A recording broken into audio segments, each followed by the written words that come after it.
नमस्कार मित्रों, आज हम इस कक्षा में हरि शब्द के रूप पढ़ेंगे। हरि शब्द इकारांत पुल्लिंग का शब्द है और उसके जैसे जितने भी इकारांत पुल्लिंग के शब्द हैं उन सभी के रूप भी हरि के समान ही चलेंगे। जैसे कवि, सेनापति, प्रजापति, रवि, मुनि, अग्नि, यति, भूपति, कपि, गिरि, मरीचि इत्यादि के रूप भी हरि के समान ही चलेंगे। आइए अब अपन हरि शब्द के रूप पढ़ना प्रारंभ करते हैं। देखिए, प्रथमा विभक्ति में आता है कर्ता कारक और उसका चिन्ह है ने। इसमें रूप चलेंगे हरि, हरि, हरयः। हरि यानी हरि ने, हरि यानी दो हरियों ने, और हरयः यानी अनेक हरियों ने। द्वितीय विभक्ति में आता है कर्म कारक जिसका चिन्ह है को। इसमें रूप चलेंगे हरिम, हरि, हरीन। हरिम यानी हरि को, हरि यानी दो हरियों को, और हरीन यानी अनेक हरियों को। तृतीय विभक्ति में आता है करण कारक जिसका चिन्ह है से या फिर के द्वारा। इसमें रूप चलेंगे हरिणा, हरिभ्याम, हरिभिः। हरिणा यानी हरि के द्वारा, हरिभ्याम यानी दो हरियों के द्वारा, और हरिभिः यानी अनेक हरियों के द्वारा। चतुर्थी विभक्ति में आता है संप्रदान कारक जिसका चिन्ह है के लिए। इसमें रूप चलते हैं हरे, हरिभ्याम, हरिभ्यः।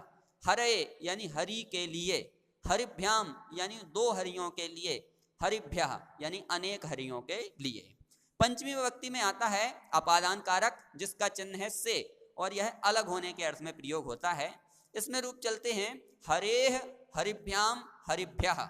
हरेह यानी हरि से, हरिभ्याम यानी दो हरियों से, और हरिभ्यः यानी अनेक हरियों से।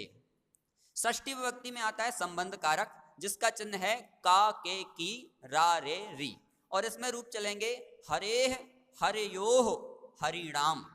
हरेह यानी हरि का, हरयोः यानी दो हरियों का, और हरिणाम यानी अनेक हरियों का। सप्तमी विभक्ति में आता है अधिकरण कारक जिसका चिन्ह है में या पर। इसमें रूप चलेंगे हरौ, हरयोः, हरिषु। हरौ यानी हरि में या हरि पर, हरयोः यानी दो हरियों में, और हरिषु यानी अनेक हरियों में। और फिर है संबोधन कारक जिसका चिन्ह है हे, अरे, भो। जब अपन किसी को पुकारते हैं या बुलाते हैं तो इस संबोधन कारक का प्रयोग करना पड़ता है। इसमें रूप चलेंगे हे हरे, हे हरि, हे हरयः। तो इस प्रकार से हरि शब्द के रूप थे।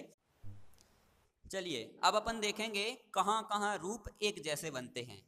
तो देखिए, प्रथमा विभक्ति का द्विवचन और द्वितीय विभक्ति का द्विवचन और संबोधन का द्विवचन तीनों एक जैसे ही बनते हैं। उसके बाद तृतीय विभक्ति का द्विवचन, चतुर्थी विभक्ति का द्विवचन और पंचमी विभक्ति का द्विवचन तीनों एक जैसे ही बनेंगे। उसके बाद षष्ठी विभक्ति का द्विवचन और सप्तमी विभक्ति का द्विवचन दोनों एक जैसे ही बनेंगे। उसके बाद चतुर्थी विभक्ति का बहुवचन और पंचमी विभक्ति का बहुवचन दोनों एक जैसे बनते हैं। उसके बाद पंचमी विभक्ति का एक वचन और षष्ठी विभक्ति का एक वचन दोनों एक जैसे ही बनते हैं।